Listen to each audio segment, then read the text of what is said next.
আসসালামু আলাইকুম আ রহমতুল্লাহ। প্রিয় দর্শক, চলে আসলাম আপনাদের নিয়ে খুবই গুরুত্বপূর্ণ একটা ভিডিও নিয়ে।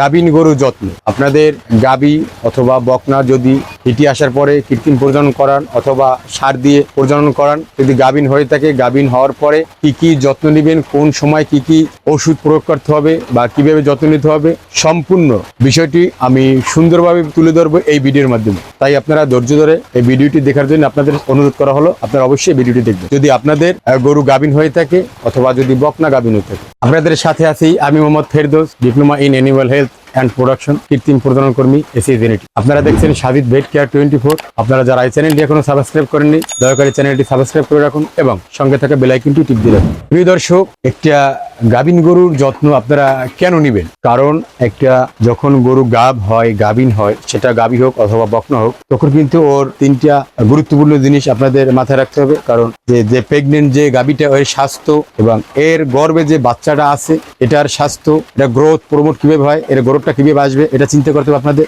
এবং বাচ্চা ডেলিভারি হওয়ার পরে এই যে দুধ প্রোডাকশনটা হবে, দুধটা যে দিবে, এটা আপনাদের মাথায় রাখতে হবে। কারণ তিনটা বিষয়ে কানেকটিভ একটা গাভীন অবস্থায়। তাই এই গাভীর যত্নটা অবশ্যই নিতে হবে গাভীন অবস্থায়। তো প্রিয় দর্শক, গাভীন গরুর যত্ন নিতে হলে আগে আপনারা দেখবেন যে গরুটা গাভীন আছে কিনা, গাব আছে কিনা। যদি গাব থাকে, এটা যদি সিমেন্ট দেওয়ার পরে কৃত্রিম প্রজনন কর্মী দিয়ে যদি আপনি প্রজনন করান অথবা যদি আপনি সার দিয়ে প্রজনন করান, 3 মাস যদি হয়ে যায়, তখন অবশ্যই আপনারা এটা চেক দিবেন। কৃত্রিম প্রজনন কর্মী দিয়ে চেক দেওয়াবেন, দেখবেন আসলে এটা গাভীন আছে কিনা। অনেক সময় হয় গাভীন যদি থাকে, তারপর কিন্তু 3 মাস হয়ে যায় বা 4 মাস হয়ে যায়, তখন আবার ময়লা ভাঙ্গে বা ডাকার মতন অনেক সময় ময়লা ভাঙ্গে। এটা হচ্ছে হরমোনালি ইনব্যালেন্স যদি হয়, তখন এক্ষেত্রে এভাবে হয়। কিন্তু আপনারা অনেকে করেন যে গাভী যদি ময়লা ভাঙ্গে কিছু অথবা ডাকাডাকি করে, তখন আপনারা আবার কৃত্রিম প্রজনন কর্মী দিয়ে অথবা সার দিয়ে আবার প্রজনন করান। যদি আপনি এই অবস্থা যদি কৃত্রিম প্রজনন কর্মী দিয়ে আপনি প্রজনন করান, সেক্ষেত্রে কিন্তু যদি গাভীন থাকে, গাব থাকে, বাচ্চা কিন্তু অবশ্যই নষ্ট হয়ে যাবে, অ্যাবর্শন হয়ে যাবে। কারণ 3.5 মাস, 4 মাস, 5 মাস যদি বয়স হয়ে যায়, তখন কিন্তু বাচ্চারা মোটামুটি একটা আকৃতি বড় হয়ে যায়। আর তখন যদি আপনি কৃত্রিম প্রজনন কর্মী দিয়ে এআই করান, তাহলে কিন্তু অবশ্যই বাচ্চা নষ্ট হয়ে যাবে।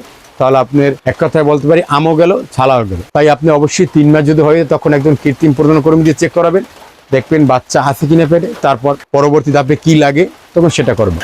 আর আমি এই পর্যায়ক্রমে আপনাদের সাথে ভিডিওর মাধ্যমে পুরো বিষয়টা, পুরো ট্রিটমেন্টটা তুলে ধরবো, আপনারা অবশ্যই দেখবেন। তো আমি এখন দেখবো আমাদের এই গাভীটা গাভীন আছে কিনা, এটা চেক করব, তারপর বাকি কথা আপনাদের সাথে শেয়ার করবো, বলবো। তো প্রিয় দর্শক, আমি এখন এই গাভীটা চেক করব, দেখবো গাব আছে কিনা। বিসমিল্লাহির রহমানির রহিম।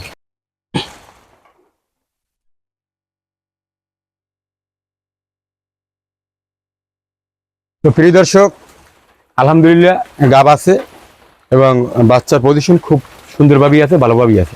এটা গাভীনটা যখন টেস্ট করলাম, গাবটা টেস্ট করলাম, এখন কিন্তু আমরা নিশ্চিত যে ইনশাল্লাহ গরুর গর্ভে বাচ্চা আছে এবং খুব ভালো অবস্থায় আছে। এখন এটার যত্ন কি কি করতে হবে, কোন সময় কি করতে হবে, এই নিয়ে আমি আপনাদের সামনে বিস্তারিত আলোচনা করব এবং আমি কি দরকার ওইটা আমি এখন এর প্রয়োগ করব। আপনারা দেখতে থাকুন।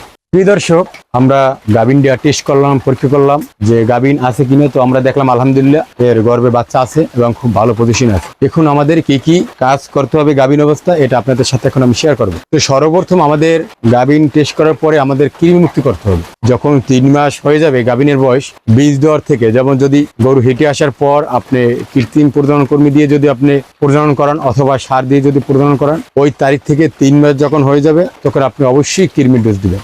সেটা ইনজেকশন আকারে হোক অথবা ট্যাবলেট বোলাস আকারে হোক। কেন দিবেন? কারণ আপনারা মনে রাখবেন, একটা গরু গাভীন অবস্থায় যদি আপনি মনে করেন 1 কেজি যদি দানাদার খাবার দেন অথবা যে খাবারই দেন না কেন, এটা কিন্তু 3টা ভাগ হয়। 1 নম্বর হচ্ছে শরীর গঠনের জন্য ও শোষণ করেন 1 ভাগ, আর 1 ভাগ ওর বাচ্চা যে গর্ভে আছে ওই বাচ্চা গ্রোথ হওয়ার জন্য, বাচ্চা বড় হওয়ার জন্য 1 ভাগ দরকার। আর এক্সট্রা 1 ভাগ কিন্তু ওই যে পরজীবী থাকে কৃমি, যেটা আমরা বলি, ও কিন্তু শোষণ করে নেয়। আর যদি কৃমিতে শোষণ করে নেয়, তাহলে কিন্তু আমাদের গাভীর যে ক্ষতিগুলো হবে, 1 নম্বর হচ্ছে ও জীর্ণশীর্ণ হয়ে যাবে। আপনি যত ভালো খাবার দেন না কেন, কারণ ও পুষ্টিটি কিন্তু পরজীবী ভিতরে যে থাকে কৃমি, ও কিন্তু শোষণ করে নেয়।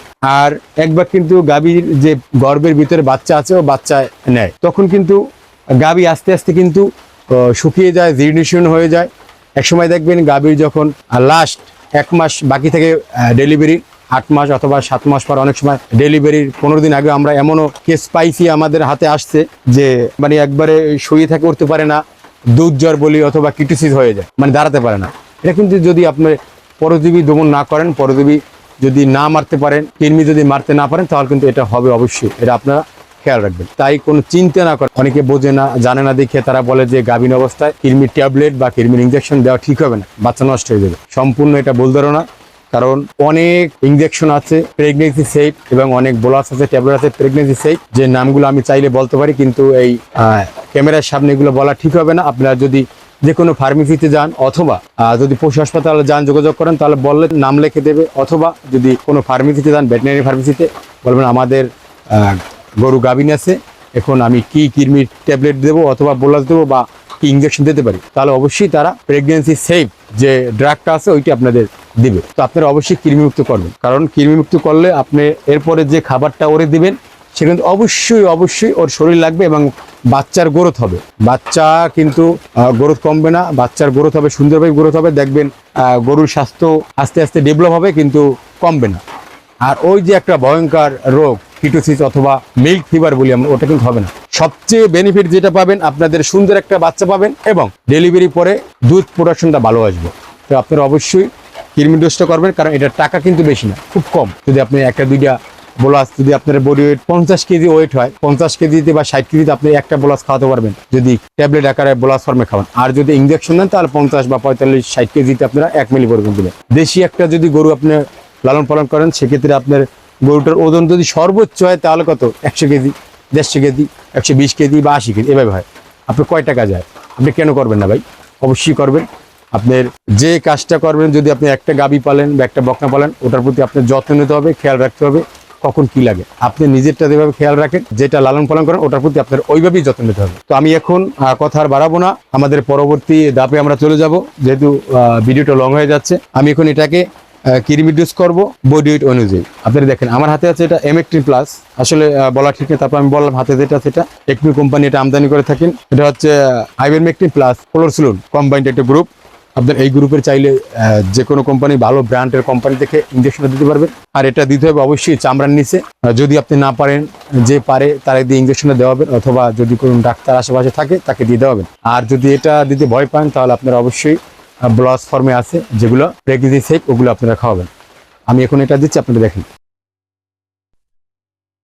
এই যে চামড়াটা দেখেন, এই চামড়া, এই যে চামড়া, এটা চামড়া ধরে তারপর টেনে এখানে আপনারা শুইতে দেবেন। বাস। ইঞ্জেকশনটা যেহেতু কৃমির, একটু জ্বালা পোড়া করবে, কিন্তু ভয় পাওয়ার কিছু নেই, চিন্তার কোনো কারণ নেই। কিন্তু একটা খেয়াল রাখবেন, যেন গরু হুট করে লাভ বা ফাল দিতে না পারে, তাহলে কিন্তু যদি আঘাত পায়, তাহলে কিন্তু ভিতরে যে গর্ভে যে বাছুরটা আছে, ও কিন্তু একটা সমস্যা হতে পারে। তা অবশ্যই খেয়াল রাখবেন। তো প্রিয় দর্শক, সর্বপ্রথম আমরা গাভীন চেক করে, গাভ চেক করে দেখলাম বাচ্চা আছে, এরপর আমরা শুধু কৃমির ইঞ্জেকশনটা দিলাম। পরবর্তী ধাপে কি কি দিতে হবে, কি কি করতে হবে, এটা পর্যায়ক্রমে ভিডিওতে আপনাদের সামনে আমি তুলে ধরবো, আপনারা অবশ্যই দেখতে পারবেন। তো প্রিয় দর্শক, আপনাদের যদি কারো ভিডিওটি ভালো লেগে থাকে, অবশ্যই একটি লাইক করবেন এবং একটি শেয়ার করবেন। দেখা হবে পরবর্তী কোনো ভিডিওর মাধ্যমে। সে পর্যন্ত ভালো থাকুন, সুস্থ থাকুন। আল্লাহ হাফেজ। আসসালামু আলাইকুম ওয়া রাহমাতুল্লাহ।